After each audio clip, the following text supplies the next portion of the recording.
কোন মৌলবীর কাছে, মাওলানার কাছে যখন মাসআলা জানতে চাইবেন, উনি যদি এমন মাসআলা দেয় যে মাসআলা মানতে আপনার জান ফেটে যাচ্ছে, বুঝতে হবে মাসআলায় ভেজাল আছে, ইসলামে ভেজাল নাই। কারণ আল্লাহ বলছে সহজ, উনি যে মাসআলা দিবে এটা তো মানতে আমার জন্য সহজ হবে, এটা কঠিন লাগতেছে কেন? তার মানে মৌলবী শুড রিভাইজ দ্য মাসআলা again, something is missing in this মাসআলা। এই মাসআলায় নিশ্চয়ই কোনো ঝামেলা হচ্ছে, কারণ ইসলাম মানা সহজ। আল্লাহ ইসলামকে সহজ করে পাঠিয়েছেন। আল্লাহ যা বিধান দিয়েছেন সহজ, আমরা কঠিন করে ফেলি, ঠিক কিনা? এজন্য আমি প্রায়ই বলি আল্লাহ ছাড় দেয় কিন্তু মাওলানা ছাড় দেয় না। আছে না নাই? আল্লাহর কাছে সহজ কিন্তু মৌলবীরা কঠিন। মৌলবীরা কঠিন বানায় ফেলছে। আমরা যেন ইসলামকে কঠিন না বানাই, ইসলাম সহজ। সম্মানিত উপস্থিতি, মুসল্লি ইকরাম, আজকের এই অনুষ্ঠানের প্রধান মেহমান, প্রধান আলোচক, আপনাদের সকলের মধ্যমণি, সারা বাংলাদেশের সমসাময়িক জনপ্রিয় ইসলামিক বক্তা, আন্তর্জাতিক খ্যাতিসম্পন্ন মুফাসসির কুরআন, প্রিয় মুখ জনাব মিজানুর রহমান আল আহজারী সাহেব এখন আপনাদের সামনে পবিত্র কুরআন থেকে কোরআনের বাণী ও তাফসীর আপনাদের সাথে পেশ করবেন ইনশাআল্লাহ। আপনারা সবাই ধৈর্য সহকারে আজকের এই প্রোগ্রাম শুনবেন এবং আপনাদের সবাইকে সুশৃঙ্খলভাবে বসার অনুরোধ করতেছি। এখন এই পর্যায়ে আমাদের আলোচক, প্রধান আলোচক ওনার মূল্যবান আলোচনা শুরু করবেন ইনশাআল্লাহ। ধন্যবাদ সবাইকে।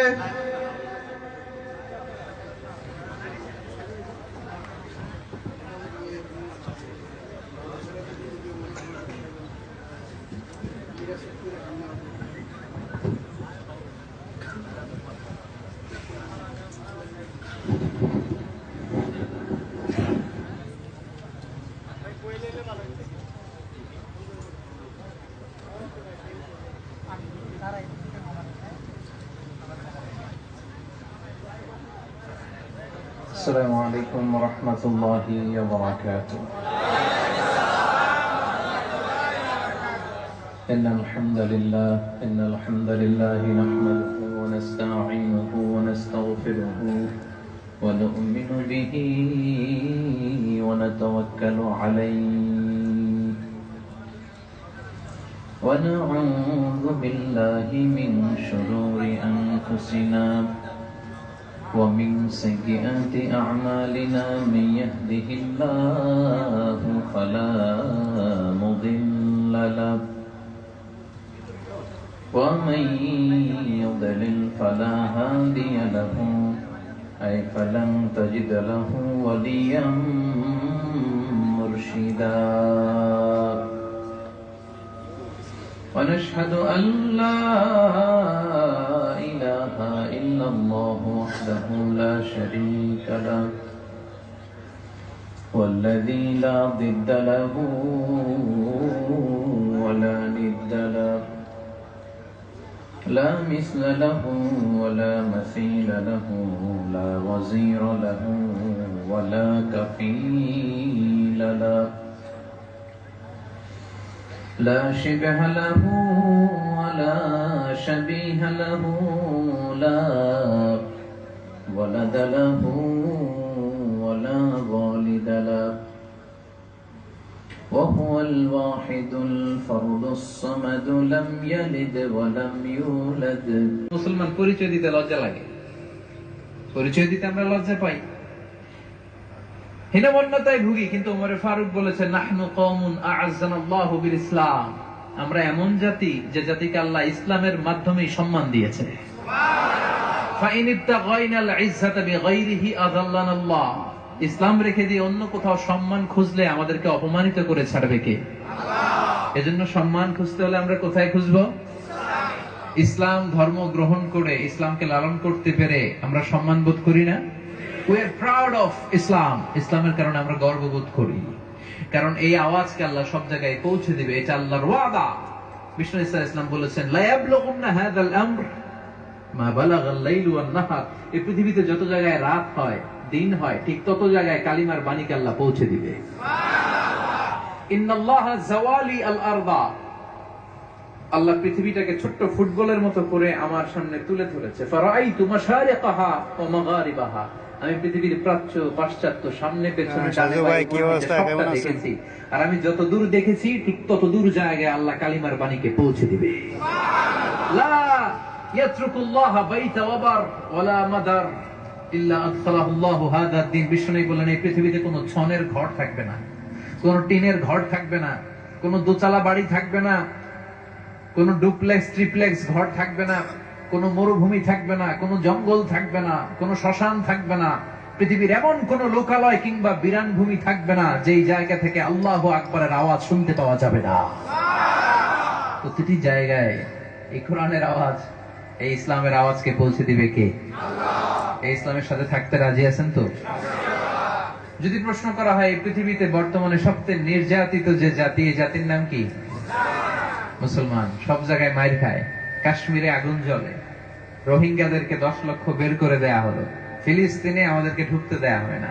তার মানে এই পৃথিবীতে সবচেয়ে নির্যাতিত যে জাতিটা বর্তমানে আছে তার নাম হচ্ছে মুসলমান, সবচেয়ে নির্যাতিত। কিন্তু এই পৃথিবীতে সবচেয়ে যেই ধর্মে অন্য ধর্মের লোক নিজেদের ধর্ম ছেড়ে দিয়ে যেই ধর্ম সবচেয়ে বেশি গ্রহণ করতে শুরু করেছে ওই ধর্মের নামও হিসাবটা মিলে না, হিসাব মিলে না, কারণ সবচেয়ে বেশি নির্যাতিত মুসলমান। তাহলে ইসলাম ছেড়ে দিয়ে সব হিন্দু হয়ে যাওয়ার কথা। সবচেয়ে বেশি নির্যাতিত মুসলমান, তো ইসলাম ছেড়ে দিয়ে বৌদ্ধ হওয়ার কথা। সবচেয়ে মার খায় মুসলমান, তো ইসলাম ছেড়ে দিয়ে খ্রিস্টান হওয়ার কথা। কিন্তু দেখা যাচ্ছে তার উল্টো, সব ধর্ম ছেড়ে দিয়ে ঢুকে কোন ধর্মে? সুবহানাল্লাহ কইবেন না? স্যামুয়েল হ্যান্টিংটন একটা বই লিখে গোটা বিশ্ব কাঁপিয়েছে, দ্য ক্ল্যাশেস অফ সিভিলাইজেশন, সভ্যতার সংঘাত। এই বইতে সে বলেছে এই পৃথিবীতে একটার পর একটা সুপার পাওয়ার আসে। একসময় সুপার পাওয়ার ছিল সোভিয়েত ইউনিয়ন, বর্তমান রাশিয়া। এরপরে সুপার পাওয়ার হচ্ছে আমেরিকা, এখনো আমেরিকা। অনেকে বলছে সামনে হবে চীন। এরপর বলছে the upcoming super power could be India, আসবে ইন্ডিয়া। এইভাবে একটার পর একটা ধর্ম, একটার পর একটা দেশ সুপার পাওয়ার হয়ে আসবে, কবর হবে, আসবে কবর হবে। তিনি তার বইতে বলেছেন সর্বশেষ যেই মতবাদটা সুপার পাওয়ার হয়ে বিশ্বে আসবে কিন্তু ওই সুপার পাওয়ারের কবর রচনা হবে না, সেটার নাম হচ্ছে ইসলাম। খুশি না বেজার? ইসলামকে আল্লাহ তাআলা এমন কিছু বৈশিষ্ট্য দিয়ে বৈশিষ্ট্যমণ্ডিত করেছে, এই বৈশিষ্ট্যগুলো ইসলামের ভেতরে থাকার কারণে গোটা বিশ্বে মাইর খায় মুসলমানেরা, তারপরও অন্য ধর্ম রেখে দিয়ে লোকজন কালিমা পড়ে মুসলমান হয়ে যায়। কি বৈশিষ্ট্য আল্লাহ ইসলামকে দিলেন, কি বৈশিষ্ট্য আল্লাহ ইসলামকে বৈশিষ্ট্য মণ্ডিত করলেন, শুনবেন? শুনতে মনে চায়? কষ্ট হচ্ছে না তো? অনেক রাত হয়ে গেছে, কিন্তু অনেক রাত হয়েছে, শুনবেন? মনোযোগ আসছে না গেছে?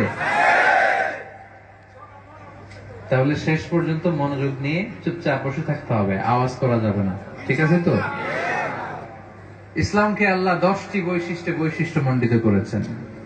2-3 মিনিট করে আমরা এই প্রত্যেকটি বৈশিষ্ট্য নিয়ে কিছু কথা আজকে শুনে মনে রাখার চেষ্টা করব ইনশাআল্লাহ।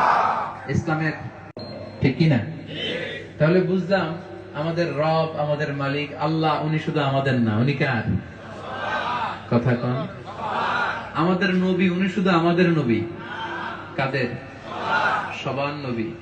এজন্য নবীর পরিচয় যখন আল্লাহ কোরআনে দিয়েছেন, আল্লাহ বলেছেন ওয়ামা আরসালনাকা ইল্লা রাহমাতাল লিল আলামিন। পড়েন না সবাই? আওয়াজ করে পড়েন। ওয়ামা আরসালনাকা ইল্লা রাহমাতাল লিল আলামিন। I have sent you as a mercy for the entire universe. ও নবী, আমি আপনাকে গোটা বিশ্বের সবার জন্য রহমত করে পাঠিয়েছি। আল্লাহ কি বলেছেন রাহমাতাল লিল মুসলিমিন, ও নবী আমি আপনারে শুধু মুসলমানদের রহমত করে পাঠাইছি। কথা কয় না? রাহমাতাল লিল মুত্তাকিন, শুধু মুত্তাকিদের রহমত করে পাঠিয়েছি। রাহমাতাল লিল মুসাল্লিন, শুধু মুসল্লিদের জন্য রহমত করে পাঠিয়েছি। আল্লাহ কি বলেছেন? রাহমাতাল লিল আলামিন। আল্লাহ নিজের পরিচয় যখন দিয়েছেন, আল্লাহ বলে নাই আমি রব্বুল মুসলিমিন, আমি মুসলমানদের রব। আল্লাহ বলেনি আনা রব্বুল মুত্তাকিন, শুধু মুত্তাকিদের রব। রব্বুল মুহসিনিন, আমি মুহসিনিনদের রব। না, আল্লাহ বলেছেন আলহামদুলিল্লাহ রাব্বিল আলামিন, সবার রব। তাহলে আল্লাহ সবার, নবীও সবার, কোরআনটা এটা শুধু আমগো। হ্যাঁ, কোরআন এটাও সবার। এটা হিন্দুদেরও কিতাব, এটা বৌদ্ধদেরও কিতাব, এটা খ্রিস্টানদেরও কিতাব, এটা গোটা বিশ্বের সবার কিতাব। ওরা মানে না তো আমি কি করবো? এজন্য আল্লাহ বললেন ইন হুয়া ইল্লা যিকরা লিল আলামিন। এই কোরআনটা, এই কিতাবটা শুধু মুসলমানদের কিতাব নয়, মুসলমানদের জন্য উপদেশ বাণী নয়, এই কোরআনটাও গোটা বিশ্বের সবার জন্য উপদেশ বাণী। ঠিক কি না? আল্লাহ কি বলছে? ইন হুয়া ইল্লা যিকরা লিল মুসল্লিন, যিকরা লিল মুসলিমিন। আল্লাহ বলেছেন যিকরা লিল আলামিন। তাহলে ইসলাম ধর্মের আমরা 4 নাম্বার যে বৈশিষ্ট্য পেলাম সেটা হচ্ছে আল উমুম। এই ধর্মটা সবার, এটা শুধু আমাদের নয়। এই ইসলাম ধর্মের দরজা সবার জন্য খোলা আছে না নাই? মনোযোগ আছে? কষ্ট হচ্ছে না তো?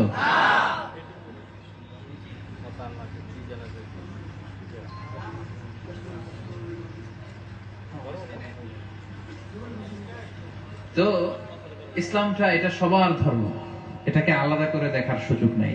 4টা গেল না, আরো 6টা বাকি আছে, কিন্তু কষ্ট হবে না? ওই কি শুনবেন? শুনবেন। 5 নাম্বার বৈশিষ্ট্য হচ্ছে আত-তাইসির। সবাই বলেন আত-তাইসির। আর তাইসির মানে সোজা, আত-তাইসির মানে সহজ। ইসলাম মানে কঠিন না সহজ? আল্লাহ বলেছেন ইউরিদুল্লাহু বিকুমুল ইউসরা ওয়ালা ইউরিদু বিকুমুল উসর। আল্লাহ তোমাদের জন্য সহজ চায়, আল্লাহ তোমাদের জন্য কঠিন চায় না। ইসলাম সহজ। কোন মৌলবীর কাছে, মাওলানার কাছে যখন মাসআলা জানতে চাইবেন, উনি যদি এমন মাসআলা দেয় যে মাসআলা মানতে আপনার জান ফেটে যাচ্ছে, বুঝতে হবে মাসআলায় ভেজাল আছে, ইসলামে ভেজাল নাই। কারণ আল্লাহ বলছে সহজ। উনি যে মাসআলা দিবে এটা তো মানতে আমার জন্য সহজ হবে, এটা কঠিন লাগতেছে কেন? তার মানে মৌলবী শুড রিভাইজ দ্য মাসআলা again. Something is missing in this মাসআলা। এই মাসআলায় নিশ্চয়ই কোনো ঝামেলা হচ্ছে, কারণ ইসলাম মানা সহজ। আল্লাহ ইসলামকে সহজ করে পাঠিয়েছেন। আল্লাহ যা বিধান দিয়েছেন সহজ, আমরা কঠিন করে ফেলি। ঠিক কি না? এজন্য আমি প্রায়ই বলি আল্লাহ ছাড় দেয় কিন্তু মাওলানা ছাড় দেয় না। আছে না নাই? আল্লাহর কাছে সহজ কিন্তু মৌলবীরা কঠিন। মৌলবীরা কঠিন বানায় ফেলছে। আমরা যেন ইসলামকে কঠিন না বানাই। ইসলাম সহজ। ওমা জাআলা আলাইকুম ফিদ-দীনি মিন হারাজ। দ্বীনের মধ্যে কোনো হারাজ নাই, কোনো কাঠিন্যতা নাই। লা ইউকাল্লিফুল্লাহু নাফসান ইল্লা উসাহা। সাধ্যের বাইরে আল্লাহ কিছু চাপিয়ে দেয় না।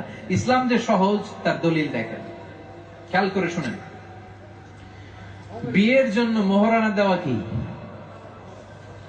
কথা কেন? ফরজ। মোহরানা না দিলে বিয়ে হবে? বিয়ের জন্য মোহরানা দেয়া কি ফরজ। এক সাহাবী এসে বললেন বিয়ে করব। আল্লাহ রাসূল বললেন মোহরানা আছে? নাই। কি আছে? কই কিচ্ছু নাই। কই কিচ্ছু না থাকলে বিয়ে করব কেমনে? সাহাবী বলে ইয়া রাসূলুল্লাহ বয়স তো বসে থাকে না। রাসূল সাল্লাল্লাহু আলাইহি ওয়াসাল্লাম বললেন হাল মাআকা মিনাল কুরআন। কোরআনের সূরা টুরা কিছু মুখস্থ আছে? সাহাবী বললেন আছে। এক নারীকে জিজ্ঞেস করলেন তুমি তো অবিবাহিতা, বিয়ে করবে? করব। কোরআন পারো? বলে পারি না। বিশ্বনবী এই সাহাবী পুরুষের সাথে সাহাবিয়া নারীর বিয়ে পড়িয়ে দিলেন।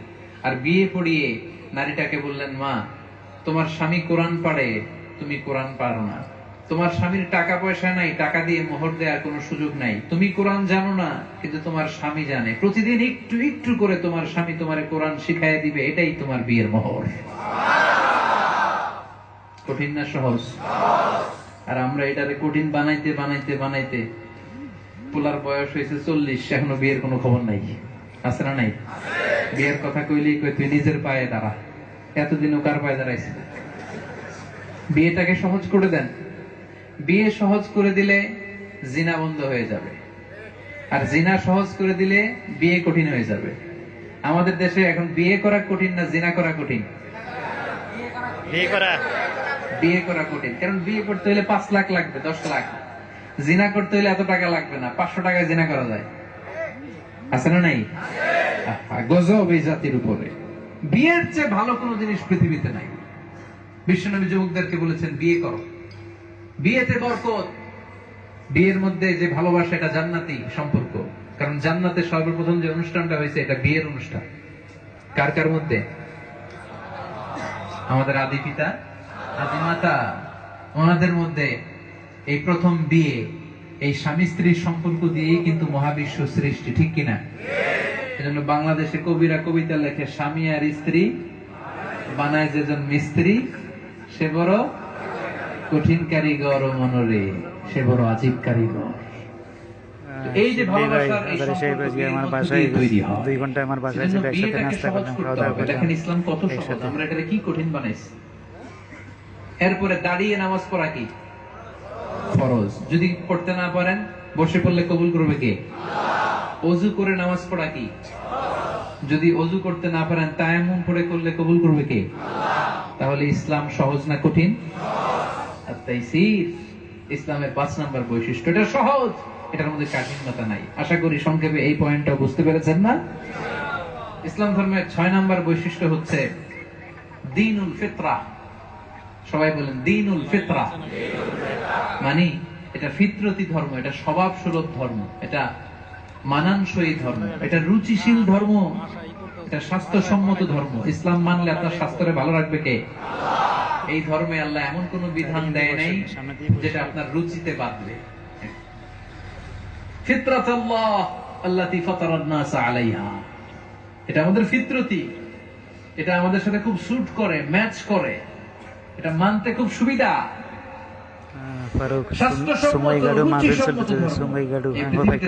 বাচ্চা নিউ বর্ন বেবি, নবজাতক সন্তান জন্মায়, সবগুলো মুসলিম হয়ে জন্মায়। বুখারীর বর্ণনা, মা মিন মাউলুদিন ইউলাদু আলাল ফিতরা ফাআবাওয়াহু ইউহাওয়িদানে ইউনাসসিরানে ইউমাজ্জিসানে, যতগুলো সন্তান জন্মায় মুসলমান হয়ে জন্মায়, পরে বাবা মা কোনটারে হিন্দু বানায়, বাবা মা কোনটারে খ্রিস্টান বানায়, বাবা মা কোনটারে অগ্নি উপাসক বানায়, সবগুলো সন্তান মুসলমান হয়ে জন্মায়। কারণ আমাদের ফিতরতি ধর্ম হচ্ছে ইসলাম, এটা রুচি সম্মত। এই ইসলামে আল্লাহ তাআলা এমন কোন বিধান দেয় নাই যেটা আমাদের রুচিতে বাঁধে। একটা বিধান আপনি দেখাতে পারবেন? পারবেন।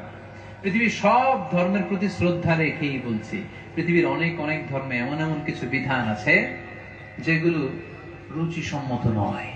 যেমন দেখেন, হিন্দু ধর্মে একটা বিধান আছে, আপনি ভালো হিন্দু হতে হলে গোমূত্র পান করতে হয়। কি মূত্র খাইবেন?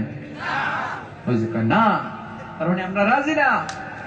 1 কোটি টাকা যদি কেউ দেয় যে হুজুর 1 কোটি টাকা রাখা হইলো, কে আছে এখানে 1 গ্লাস গোমূত্র খাবে? কেউ খাবে? তুমি যত কোটি টাকা দাও, খাবো না আমি, এটা আমার রুচির সাথে যায় না, ঠিক কিনা? ইসলামে কি এরকম কোন বিধান আছে? না, সব রুচি সম্মত। সুবহানাল্লাহ পড়েন। তারপরে ওনাদের ধর্মে একটা নিয়ম ছিল সতীদাহ প্রথা, মানে হাজবেন্ড আগে মারা গেলে তারা তো শ্মশানে আগুন জ্বালায়, স্ত্রীকেও জীবন্ত জ্বালিয়ে দেয়া হতো। পরে ওদের মধ্যে বিদ্রোহ শুরু হলো, পরে রাজা রামমোহন রায় এসে এই বিধানকে বাতিল করলেন। এরকম কোন বিধান কি ইসলামে আছে যেটা আমাদের রুচিতে যায় না? সব বিধান রুচি সম্মত, এজন্য এটা দ্বীনুল ফিতরা। আলহামদুলিল্লাহ পড়েন। বুঝতে পারছেন না পয়েন্টটা? ইসলামের 7 নাম্বার বৈশিষ্ট্য হচ্ছে এটা দ্বীনুল ইলম, এটা জ্ঞানের উপর ভিত্তি করে প্রতিষ্ঠিত একটা ধর্ম। এখানে মূর্খদের স্থান নাই। এখানে এই ধর্মে বাঁচতে হলে পড়তে হবে, বাঁচতে হলে। এজন্য এই ধর্মের বৈশিষ্ট্য হচ্ছে দ্বীনুল ইলম। বলেন দ্বীনুল, এটা ইলমের ধর্ম। এজন্য এই ধর্মটা শুরু হয়েছে এমন কথা দিয়ে যেখানে পড়ার কথা বলা হয়েছে। কোরআনের প্রথম আয়াত কি? সবাই বলেন, ইকরা বিসমি রাব্বিকাল্লাযী খালাক খালাকাল ইনসানা মিন আলাক। ইকরা, read in the name of your Lord who has created, পড়ো তোমার প্রভুর নামে যিনি তোমায় সৃষ্টি করেছেন। তাহলে ইসলামের প্রথম বাণী কি? পড়ো। আল্লাহ শুরুতে বলতে পারতেন নামাজ পড়ো, না। পর্দা করো, না। যাকাত দাও, না। আল্লাহ প্রথমে বলেছেন পড়ো, কারণ পড়লেই নামাজ কেমনে পড়ে জানতে পারবা, পড়লেই রোজা কি করে রাখতে হয় জানতে পারবা, পড়লেই হিজাব কিভাবে পড়বা, পর্দা কিভাবে মেইনটেইন করতে হয় জানা যাবে। এজন্য কোরআনের প্রথম কথা কি? এত আস্তে বললেন কেন? কোরআনের প্রথম কথা, আল কোরআনের প্রথম বাণী পড়ো, আল হাদিসে নবীর কথা পড়ো। আল কোরআনের প্রথম বাণী পড়ো, আল হাদিসে নবীর কথা পড়ো। পড়ে পড়ে শেখো শিখে শিখে তুমি তোমার নিজের জীবন গড়ো। আলহামদুলিল্লাহ পড়ে। কি সুন্দর আমাদের ধর্ম, আমাদেরকে পড়ে পড়ে আমাদের ক্যারিয়ার, আমাদের জীবনকে সমৃদ্ধ করার আদেশ করেছে কে? এজন্য বাঁচতে হলে পড়তে হবে। কি পড়বেন? কোরআন পড়তে হবে। এখানে কোরআন শিক্ষার আসর হয় নাকি আপনাদের এই সুঙ্গাই গাড়ু এই এলাকাতে? কোথায় হয়? মসজিদ কই? সূরাও কোথায়? কোম্পানির ভিতরে আছে? কি বারে পড়ান? শনিবার না রবিবার? রবিবারে। দৈনিক হয়? কখন? সময়টা কখন? দৈনিক এশার পরে। কে পড়ায়? আপনি পড়ান? হুজুর পড়ায়। আল্লাহ হুজুরকে তুমি কবুল করো। খায়রুকুম মান তাআল্লামাল কুরআনা ওয়া আল্লামা। তোমাদের মধ্যে শ্রেষ্ঠ সেজন যে নিজেও পড়ে কোরআন আবার অন্যরাও পড়ায় দেয়। আপনি সূরা ফাতিহাটা যদি কাউকে শিখায় দেন, তাহলে ওই ব্যক্তি যতবার জীবনে সূরা ফাতিহা পড়বে ওনার সওয়াব তো উনি পাবেই, একটা এক্সট্রা পার্সেন্টেজ সওয়াব আল্লাহ আপনার আমলনামায় ঢুকিয়ে দিবে। এজন্য প্রতিদিন এই হুজুর যে পড়ায় হুজুরের সাথে যোগাযোগ করে আপনারা কোরআন শিখতে আসবেন, অথবা এখানে সূরাতে রবিবারে যে সাপ্তাহিক কোরআনের আসর হয় ওইখানে আসতে হবে। কোরআন জেনে আমাদেরকে পড়তে হবে। রাজি আছেন তো? নাকি ওই যে ক্যাসিনোতে যাবেন, জুয়ার আসরে যাবেন? হ্যাঁ, আবার কখনো আসলে আমি খোঁজ নিব যে কারা কারা কোরআন শিখছেন। প্রবাস জীবনে এটা আমাদের জন্য একটা সুযোগ। সম্মানিত ভাইরা, আমরা রবিবারের ছুটির দিন হিন্দি সিনেমা আর ক্যাসিনোর জুয়ার আসরে যেয়ে যেন টাকাগুলো নষ্ট না করি। আমরা যেন প্রতিদিন এই কোরআনের আসরে এসে জীবনটাকে রঙিন করি, কোরআনের আলোকে যেন জীবনটাকে গড়ি। রাজি আছেন তো? তাহলে কোরআনের প্রথম কথা কি? পড়ো।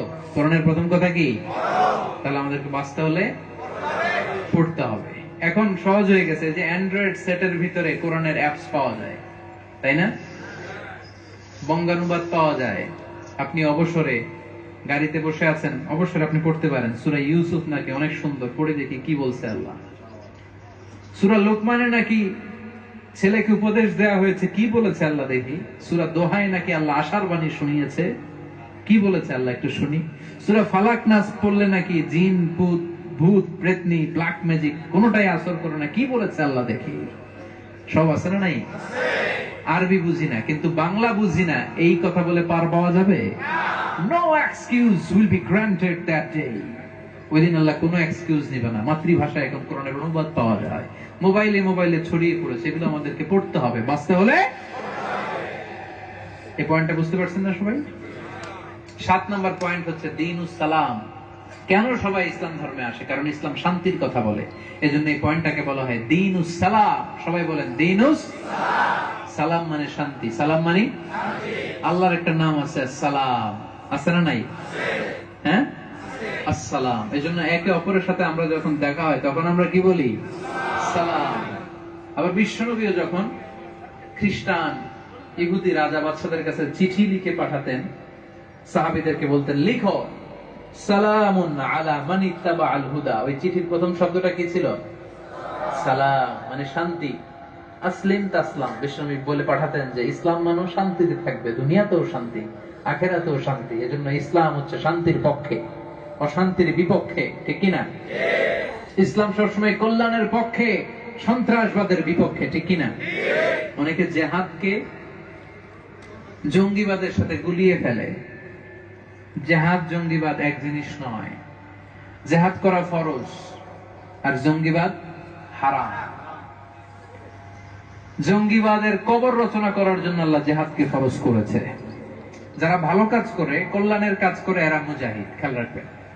এই যে আজকে এই সঙ্গাই গাড়ু যারা কোরআনের মাহফিলের আয়োজন করেছে, আমার আব্দুল খালিল ভাই, আমার মোহাম্মদ এমদাদুল ভাই, হ্যাঁ, তারপর অনেক সহযোগিতা করেছে আউয়াল ভাই, তারপর আলাউদ্দিন ভাই, এই যে হুজুর ইমাম সাহেব হুজুর আমাকে নিয়ে এসেছে দূর থেকে, আমাদের জামান ভাই, আমার সাথে আরো বড় একটা সফর সঙ্গী ছিল এরা। তো এই যে যারাই এই প্রোগ্রামের অ্যারেঞ্জমেন্ট করেছে এরা মুজাহিদ, কারণ এরা কল্যাণের পথের যাত্রী। যারাই ভালো কাজ করবে, কল্যাণের পক্ষে থাকবে, এরা কি? মুজাহিদ। আর যারা কল্যাণকর কাজে বাধা দেয় এগুলো জঙ্গি। এগুলো এবার দেখি আপনারা কথা বুঝতে পারছেন কিনা। আল্লাহ রাসূল সাল্লাল্লাহু আলাইহি ওয়াসাল্লাম ছিল সবচেয়ে বড় মুজাহিদ, তাহলে সবচেয়ে বড় জঙ্গি ছিল কে? আবু জাহেল। সাইয়েদনা ইব্রাহিম আলাইহিস সালাম ছিলেন মুজাহিদ, তাহলে জঙ্গি ছিল কে? নমরুদ। সাইয়েদনা মুসা আলাইহিস সালাম ছিলেন মুজাহিদ, তাহলে বড় জঙ্গিটার নাম মনে থাকবে? যারাই ভালো কাজ করে, যারাই ভালো কাজ করে, কল্যাণের পক্ষে কাজ করে, এরা মুজাহিদ। আর যারা ইসলামকে নিভিয়ে দিতে চায়, এগুলো হচ্ছে সন্ত্রাস আর জঙ্গি। চিল্লায় বলেন ঠিক কিনা? এজন্য ইসলাম হচ্ছে শান্তির ধর্ম। ইসলামের মধ্যে কোনো অশান্তির কথাবার্তা নাই। এটা সহজ, এটা সুন্দর, এটা দ্বীনুস সালাম, এটা শান্তির ধর্ম। সুবহানাল্লাহ পড়েন। তাহলে ইসলাম যে শান্তির ধর্ম, বুঝতে পারছেন? এরপর ইসলাম ধর্মের কয়টা বললাম? 7টা বলে ফেলছি, 8টা বলে ফেলছি, 8টা। ইসলাম ধর্মের 9 নাম্বার বৈশিষ্ট্য হচ্ছে আল ওয়াসাতিয়া। কঠিন হয়ে গেছে না? আমার সাথে সাথে পড়েন, আল ওয়াসাতিয়া। আল ওয়াসাতিয়া মানে হচ্ছে মধ্যম পন্থা। মানে কি? আমি সব সময় এই ওয়াসাতিয়ার কথা বলি, মডারেশন, মধ্যম পন্থা। ইসলাম কট্টর পন্থাকে সমর্থন করে না, আবার শিথিল পন্থাকে সমর্থন করে না। ইসলাম মধ্যম পন্থাকে সমর্থন করে। তার মানে আমরা কট্টরপন্থী না, আমরা শিথিলপন্থী না, আমরা মধ্যমপন্থী। আমরা বাড়াবাড়ি করি না, আমরা ছাড়াছাড়ি করি না, আমরা মাঝামাঝি থাকি। ঠিক কিনা? আমরা কি শিথিলপন্থী? আমরা কি কঠোরপন্থী? আমরা কি পন্থী? হামিদ ভাইয়া কেমন আছেন ভাই? আমরা কি বাড়াবাড়ি করব? আমরা ছাড়াছাড়ি করব? হাজার হিসেবে দাওয়াত দিছি আজকে। وكذلك جعلناكم أمة وسطا لتكونوا شهداء على الناس। আল্লাহ বললেন, অনুরূপ ভাবে আমি তোমাদেরকে মধ্যম পন্থী জাতি করে দুনিয়ার বুকে তৈরি করেছি, যাতে করে সবার মাঝে তোমরা শ্রেষ্ঠ হতে পারো, সবার উপরে সাক্ষী দিতে পারো। সুবহানাল্লাহ পড়ো। আমরা মধ্যমপন্থী, বাড়াবাড়িও করি না, ছাড়াছাড়িও করি না, মাঝামাঝি থাকি। কট্টরপন্থীও না, শিথিলপন্থীও না, আমরা মধ্যমপন্থী। জীবনের প্রতিটি অঙ্গনে আপনাকে মধ্যম পন্থা অবলম্বন করতে হবে। আমাদের দেশে এই বাড়াবাড়ি, একদল বাড়াবাড়ি করে, একদল ছাড়াছাড়ি করে। অনেকেই নিজেকেই হকের ডিলার মনে করে, আছে না নাই? মনে করে আমি হক, আমি এই দল করি তো আমি জান্নাতি, বাকি সব জাহান্নামী। এরকম ডাকাইত আছে না নাই? না, আমরা এটা করতে পারবো না। প্রত্যেক দলের মধ্যেই অনেক ভালো ভালো গুণ আছে, ওই গুণগুলো নিয়ে আমরা নিজেদেরকে ওই গুণে সাজাতে হবে। আমরা মাঝামাঝি থাকবো, আমরা মার্জিনালাইজ করবো না। আমরা সব ইসলামী দলগুলোর যে ভালো কাজগুলো আছে ওগুলোর সমর্থন জানাবো। ঠিক কিনা? নাকি বাড়াবাড়ি করবেন? গালি দিবেন না কাফের বলে? গালি দেন না কাফের কাফের কাফের বলেন না আপনারা? হ্যাঁ, কাফের বলেন না কি কাউরে? আচ্ছা, কৃষ্ণ ইসলাম বলেছেন, খবরদার, তুমি যদি কাউকে কাফের বলো, এখানে দুইটার একটা না হয়ে যাবে না, হয় সে কাফের নয় তুমি কাফের। এজন্য খবরদার। বনি ইসরায়েলের একজন আল্লাহর ওলি ছিল, আবেদ, অনেক ইবাদত করত, কিন্তু তার পাশের প্রতিবেশী একজন লোক, ও আল্লাহরে ডাকতো না। তো এই আল্লাহর ওলি ইবাদতকারী সকালে ঘর থেকে বের হওয়ার সময় ওরে ডাকতো জাহান্নামী, রাতে দিন শেষে কাজের শেষে যখন ঘরে ঢুকতো ওরে ডাকতো কি? জাহান্নামী। সবসময় ওরে জাহান্নামী ডাকতো। কিয়ামতের দিন আল্লাহ ওই আবেদরে ডেকে বলবে, এদিকে আসো, তুমি যে ওরে জাহান্নামী বলে ডাকতা, ও জান্নাতে যাবে না জাহান্নামে যাবে, তুমি কি করে বুঝলা? কে জান্নাতি কে জাহান্নামী, আই উইল ডিসাইড। ওই ডিসিশনটা আমি আল্লাহ দেব। ও ইবাদত করে নাই আমার ঠিকই, কিন্তু কাউরে এরকম কাফের আর জাহান্নামী বলে গালি দেয় নাই। জান্নাত আর জাহান্নাম দেয়ার একক ছত্র নিরঙ্কুশ মালিকানা আমার। যেহেতু ও কাউরে গালি দেয় নাই, আজকে ওরে আমি জান্নাত দিলাম, তোরে আমি জাহান্নাম দেব। সেজন্য খবরদার, আমরা যেন কাউরে কাফের বলে গালি না দেই, আমরা যেন মধ্যমপন্থী হই, আমরা যেন ইসলাম নিয়ে বাড়াবাড়ি আর দলাদলি না করি। রাজি আছেন? This is the moderation way, moderate way. এটাই হচ্ছে মধ্যম পন্থা। This is my mission, this is my vision. আমি যতদিন হায়াতে বেঁচে থাকি এই মধ্যম পন্থার কথা বলেই যাব। গোটা বাংলাদেশকে এই মধ্যম পন্থার একটা স্ট্রেট লাইনে এনে দাঁড় করাবো ইনশাআল্লাহ। আমরা যদি চেষ্টা করি তাহলে মধ্যম পন্থা বাংলাদেশে প্রমোট করা যাবে না? আমরা যদি অন্যরে গালাগালি না করে একই টেবিলে সবাই বসে ইসলামের জয়গান গাই, একই টেবিলে বসে ইসলাম প্রচার করি, তাহলে বরকত দিবে কে? তাহলে ইসলাম ধর্মের 9 নম্বর বৈশিষ্ট্য হচ্ছে আল ওয়াসাতিয়া, মধ্যম পন্থা। এই মধ্যম পন্থার কথা বলতে শুরু করেছি, লোকজন গ্রহণ করতে শুরু করেছে। এজন্য আরেক দলের আবার গায়ে জ্বালা পড়াও শুরু হয়েছে, আছে না নেই? আমি প্রায় বলি, আপনি ভালো কাজ করলে, ভালো কাজ নিয়ে যখন সামনে আগাতে যাবেন, আপনাকে টেনে ধরবে পেছনে। কারণ আমাদের দেশের জাতীয় খেলার নাম হাডুডু। খেলছেন? হ্যাঁ, হাডুডু বলে বলে যখন সামনে যায়, একজন যায়, সবাই ঠ্যাং ধরে টানে। এটা হচ্ছে আমাদের দেশের জাতীয় খেলা। তো ভালো কাজ, কল্যাণমুখী কাজ নিয়ে সামনের দিকে কাউকে যেতে দিতে চায় না।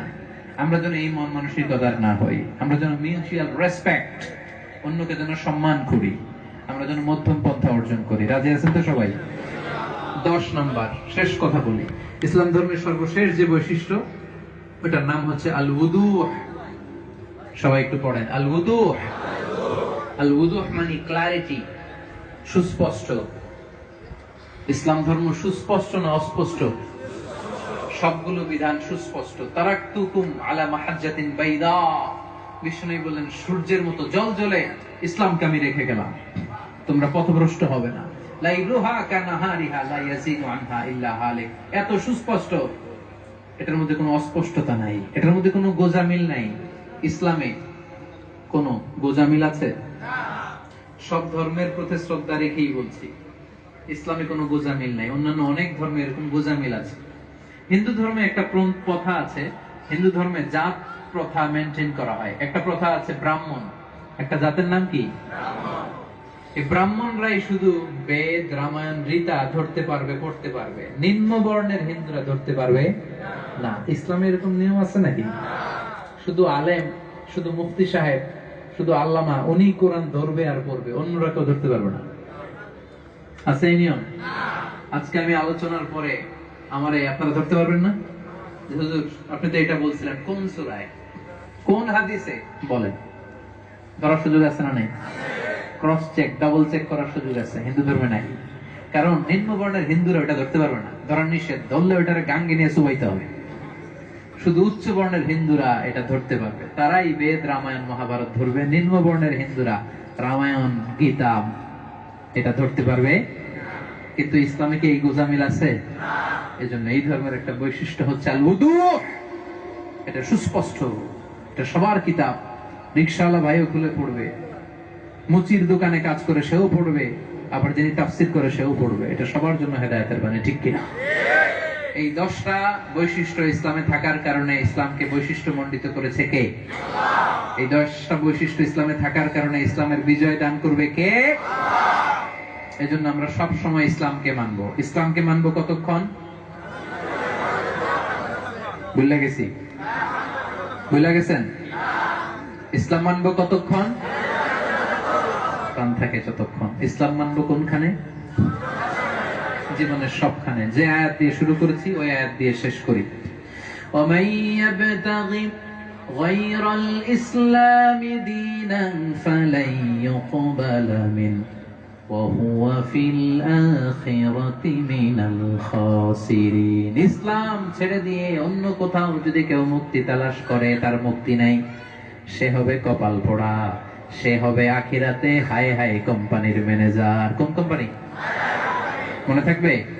এজন্য আমরা ইসলাম ছাড়া অন্য কিছু মানি না, মানবো না। আপনারা যারা প্রবাস জীবনে এখানে কর্মজীবী, শুরুতে আমি বলেছি যারা দেরি করে এসেছেন তাদের জন্য আবারও বলে, আপনাদের উপার্জন হালাল, আপনাদের দোয়া করলে ওই দোয়া আল্লাহর কাছে কবুল। আপনাদের উপার্জন শ্রেষ্ঠ উপার্জন। এজন্য আমাদেরকে 5 ওয়াক্ত সালাত জামাতের সাথে আদায় করতে হবে। রাজি আছেন তো? আব্বা আম্মার খোঁজ খবর নিতে হবে, তাদের জন্য টাকা পাঠাতে হবে। রাজি আছেন? বিয়ে যারা করেছি, আমার স্ত্রী হেজাব পরে বাইরে বেরোয় কিনা খোঁজ নিতে হবে। রাজি আছেন? ছেলেগুলো সকালে মক্তবে যে কোরআন পড়ে কিনা এই খোঁজ খবর নিতে হবে। রাজি আছেন? بارك الله لكما وبارك عليكما وجمع بينكما في خير. بارك الله لكما وبارك عليكما وجمع بينكما في خير. بارك الله لكما وبارك عليكما وجمع بينكما في خير.